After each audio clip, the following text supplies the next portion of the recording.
Doesn't that figure? That always happens.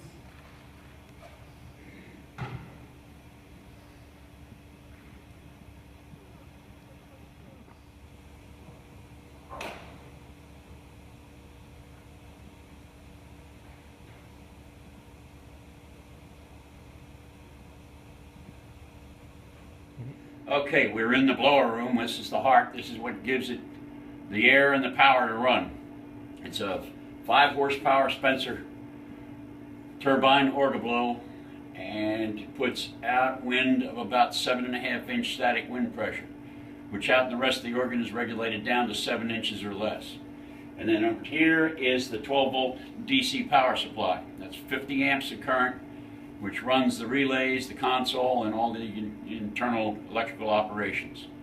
And once the organ gets turned on, the air goes up and goes into the static, what we call the static regulator, which then evens out the air and smooths it out from the turbine blades and gives a smooth flow of air going out to the chamber. This one big pipe in the back, is galvanized pipe, is 12 inches in diameter, and it carries the air for the grate, the choir, and the swell division. And this pipe here is the air going to the pedal division, which has the big 32 foot pipes, 16-foot pipes, and the other ones. So if we can get it turned on.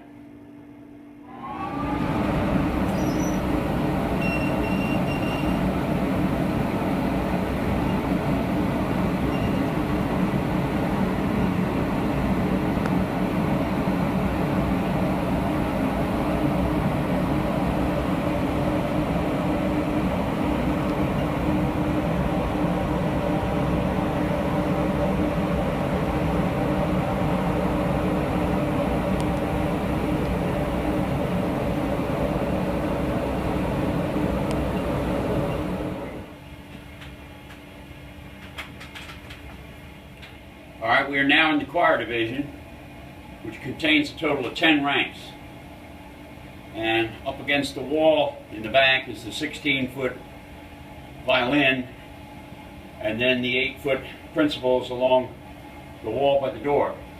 The ranks in here are the clarinet, undamaris, dulciana, and then we have a harmonic flute, and we have the 8-foot principal, and a few other selected 2 2/3 ranks and things such as that. This is what's considered the bottom keyboard out there on the console.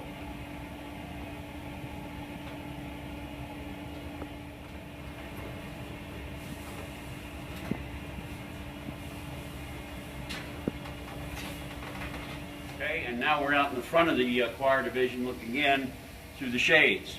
And this is how you regulate the volume, because the pipes stay at the same volume all the time. To make them louder and softer, we have to open and close the shades. Go ahead and close the shades. Open. There you go. That's how you make it louder and softer. We're now in the grate division. This is the middle keyboard, which has got all the power to it. It's got the 2 diapasons, a 4-foot octave, the 2 2/3, the 2-foot, and the 3-rank mixture. And that is the fundamental of the organ. There's also 4 or 5 ranks in the enclosed grate division, which that is under expression, which you can soften. But this division out here is meant to be the same volume all the time. And the one little thing we have up in here is the cymbal stern, which Steve uses at Christmas. Go ahead and pull the cymbal stern on. In the enclosed grate division, which has the trumpet and the Gems horn and the 4-foot flute harmonic and also the 8-foot wooden flute. And this part of the grate is under expression. So when you close the shades, this is allowed to part of the grate division to be softened down a little bit. Then you can open the shades and allows the sound to get out. Kind of like Venetian blinds letting light in and out. It lets the sound in and out. Okay, we're now in the pedal division, which holds the 32-foot and then is the 8-foot open and the 8-foot second open, and then behind us is the 16-foot roar boarding, which is all contained in the back section of the chamber here. But since it's so large a room, everything can get in here and it's quite comfortable. This is the largest of the 32s. This is low C. This pipe is actually 18 foot long and has a stopper in it, which then doubles the length. But the lumber is so thick and so heavy that when the organ was put in, they had to put in the steel I-beams to support them up off the floor and to give enough foundation to keep them from moving around. These are very, very heavy and they take a lot of wind. And that's why in the blower, there's the one separate galvanized air line which just feeds the pedal division. That way it has ample air supply to keep from being unstable.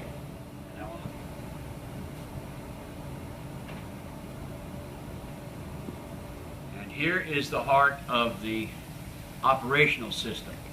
The old way of doing things, back when the organ was first built, had mechanical relays which operated all the electrical signals. We changed it out back in 2004. We took all the mechanical relays out and mechanical operations out of the console and put in solid state operation. It's very reliable, it's very fast, and it takes up significantly less room. There's no maintenance, there's nothing to be cleaned. It just goes to working and keeps on. We've had no problems with this system whatsoever since it was put in.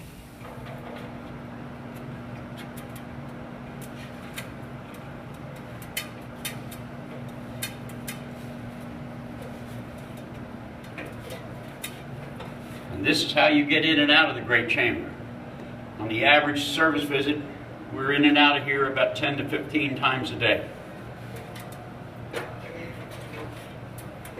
And I'm going to demonstrate how the operation works from here to make the shades open and close up in the chamber. So if you look up above there, I'll close this pedal, and then that'll close the shades up there.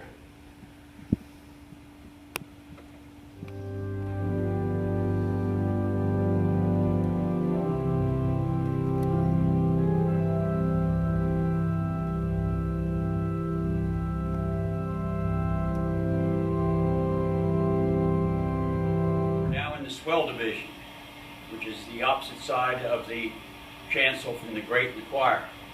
And in here we have the more romantic stops, which is used on the top manual.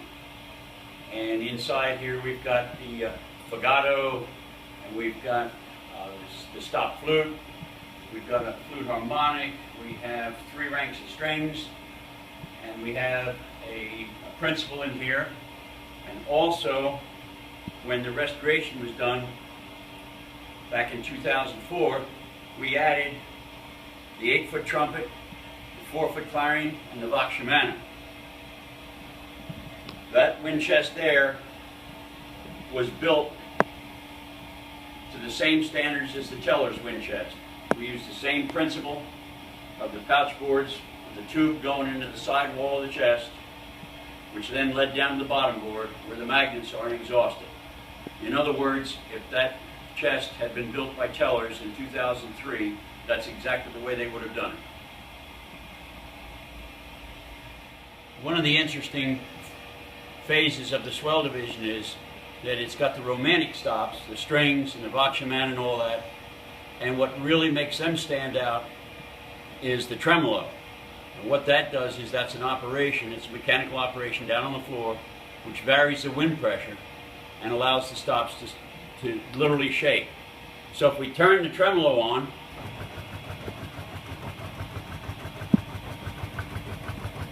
you'll see the lid rising and falling, and what that's doing is that is a regulated air loss that is allowing a certain amount of wind to be lost, which then shakes the regulator that's right behind it and causes the sound to shake.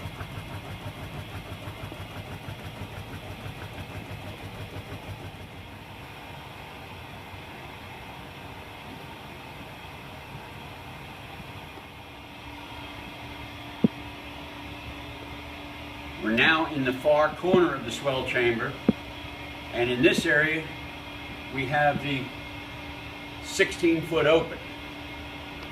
This is one of the most powerful pedal stops that is not contained in the pedal division on the other side, and that's to give the base of the organ a little balance so that there is kind of sound coming from both sides. But this is what's called the double open, and it's 44 notes, which would make it 8 and 4, or excuse me, 16 and 8, and it really rounds out the pedal division. Perspective.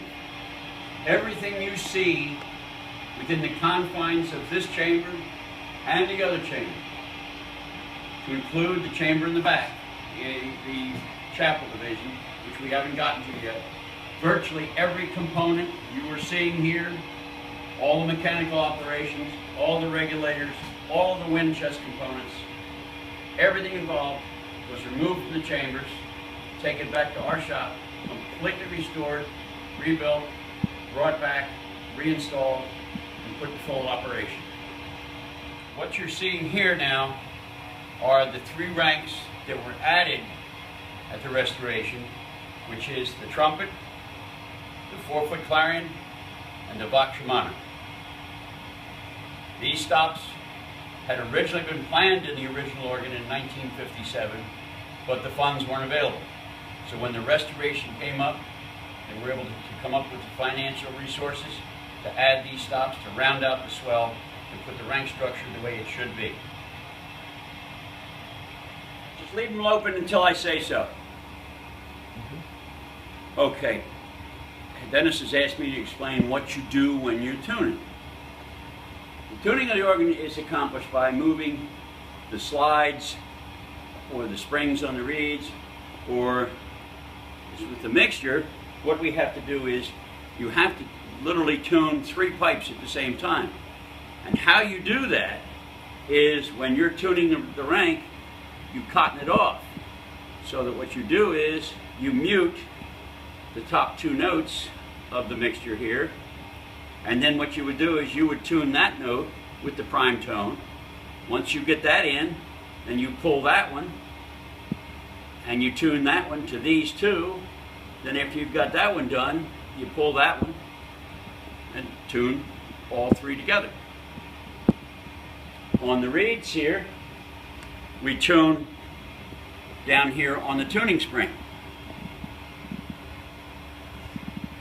And what you do is, to make these a little louder or a little softer, is you regulate the scrolls, which varies the length of the pipe. And what that does is, if you shorten this up, that makes the pipe go flat. And what you have to do is then compensate that by hitting the spring sharp. But then what that does is, that takes the tongue that's inside here, and when you move that back and forth, when you push it down, that puts the tongue a little further down and closer to the shallot, which kind of softens it up, that's what you've done, is you've moved this up and you've moved that down to compensate for the pitch.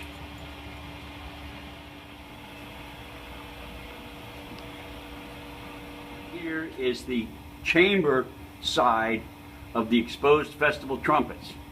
This is the rank that was installed last year as the final cherry on the top of the cake. This is the loudest and the highest pressure rank in the organ. Those are brass resonators, with the top being spotted metal, because you have to be able to move these small little scrolls in them. But otherwise, most of the tuning, if not all of it, is done on the springs down at the bottom, just as in the other reeds in here. Now what you see is, on the left side of the church, looking towards the front here, this is what we call the C side. That's 31 notes, C1 through C61. On the opposite side of the church would be C sharp to high B, and that's 30 notes.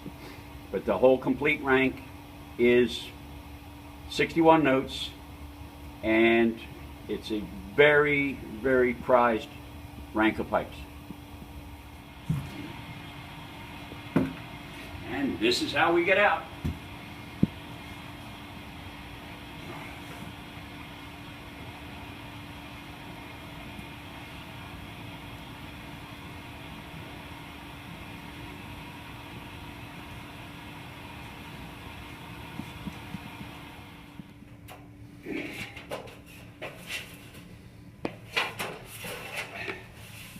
And this is the console for the chapel organ, which is actually the antiphonal division of the big organ.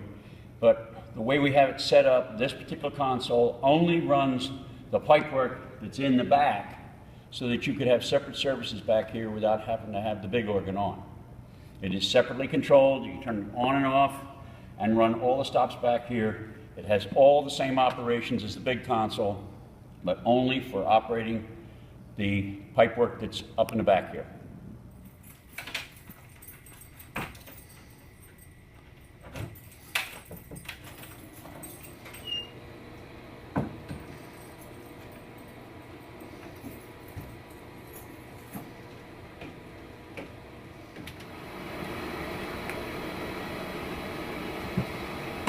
Blower for the chapel slash antiphonal division. It would have been totally impractical to try to run an air line all the way through the church from the back where the main blower is to power this organ. So what they did was they put a smaller Spencer turbine up here just for the chapel usage so they could turn it off and on from the little console down there separately from the big organ. It also has its own separate 12-volt power supply, which is mounted on the wall back here. And the air line goes into the chamber, which then has an opening where it speaks out into the church, and then another opening which speaks into the tunnel for the chapel.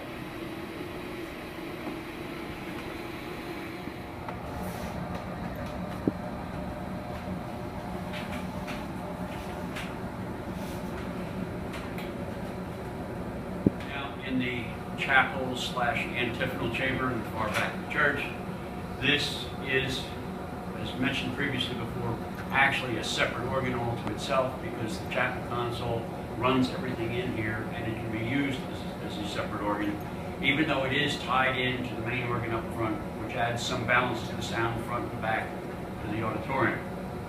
Now within here we have the unit chest, which has the trumpet and the 2 strings on it.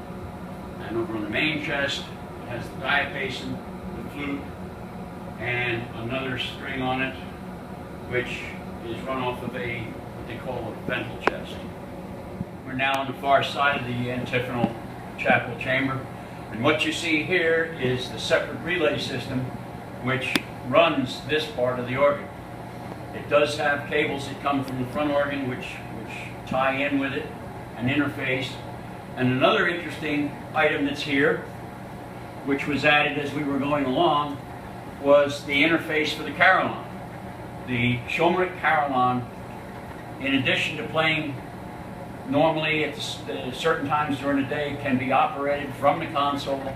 Steve can select the 2 carillon voices, play them from the keyboards up front, from the grate and the choir keyboard.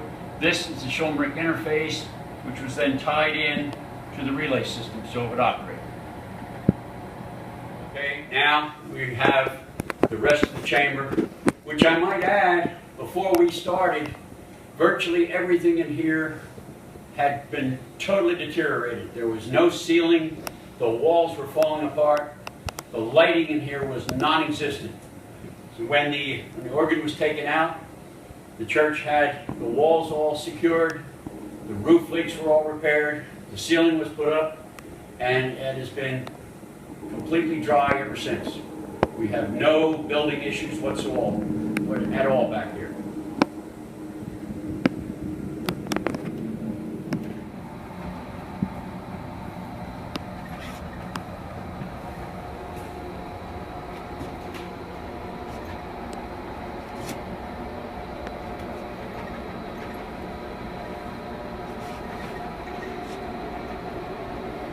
Okay, this is another angle looking at the Spencer. It's just a little 1.5-horse motor and doesn't have anywhere near the air capacity of the big one up front. But it gets the job done, and it's been fully operational for going on 60 years. This was not rebuilt when the organ was done because there was nothing wrong with it, and so far it's still holding together really well. And then right above here is the 12-volt power supply that runs all the electric operations back here to include the console. Another interesting feature that was added to the organ in 2003 was the record playback sequencer. And what that is a device which records all the electrical signals of the organ while you're playing. And then you have the capability of playing it back to hear what you just played.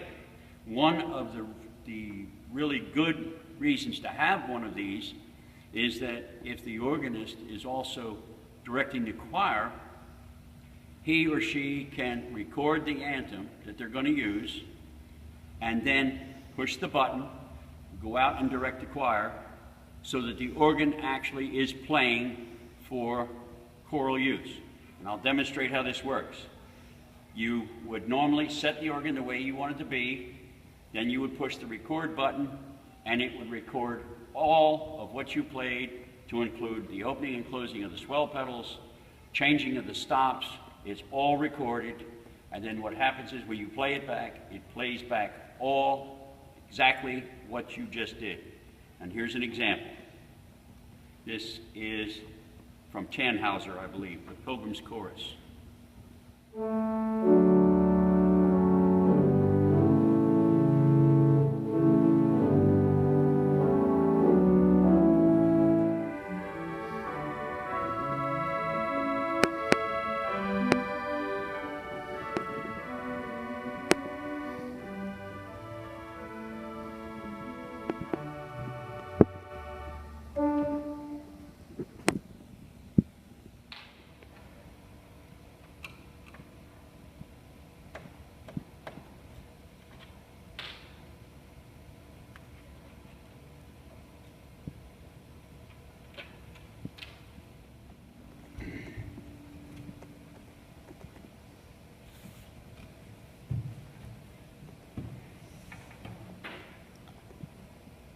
This is the inside of the console showing the heart of the operation. Down below, in the lower section, is the multiplexed relay system. That is what is playing when Steve hits the keys. It sends all the electrical signals and puts them into digital format, which then sends the signals through a single wire to the demultiplexing units that were up in the chambers that were video taped earlier, and then it unscrambles the signal and sends it off to the different sections where you want to see what they call the clock. This particular part of the instrument is scanning all of the keys, all of the stops, and all the operations once every 200 millionth of a second. And literally what's going on is, this is the strobes, but they're flashing so fast you can't see it. And what we have is a system to slow it down to troubleshoot it, so we can tell if there's a failure in the operation, it will stop at that failure. And I push this button and it slows it down. As you can see, the lights are changing down here. And what that's doing is that's going through all the phases. And then when I let go after troubleshooting, they are literally strobing like that, but once every 200 millionth of a second. That takes the operation and sends it over to here, which determines what stops are on. This is the actual keyboards, 1, 2, 3, and pedal. And then over here is the MIDI section, which is what controls the sequencer. The sequencer gets the information from here, which is taken all of the data from the organ and records it. And then what happens is when you play it back, it comes back through the MIDI system and then comes back to the relay, and then it sends back up to the chambers. Now, this upper half of the console is what we call the combination action. When you're in performance, it's very difficult to make the changes to the stops especially when it's a large change, more than one or two. What you do is you have the buttons that are underneath each individual keyboard, which has memory settings on it of what you want that particular piston to have come on. This is the heart of that. It runs the whole system. This has got 100 levels of memory, which means you could have 100 different individuals have their own personal settings, and each one could come in as a separate unit, turn on his memory, and all of his settings would be there. Steve's is memory number 1, and that's usually locked out. The rest of them, anybody can come in, go to memory 2 through 100, and they have their own setting. And that's how the system works. Up behind the name board and the side jams are the draw knobs and the rocker tabs. All of them are on plug-in connectors, which if there's any problems or mechanical issues, all we have to do is pull the plugs on them, take a couple screws out, the whole side jam comes out, the whole name board can come off, the keyboards raise up for contact adjustment, and as previously mentioned, it's all on plug-in connectors so that we don't have to be confined within the case of the console to do repair work.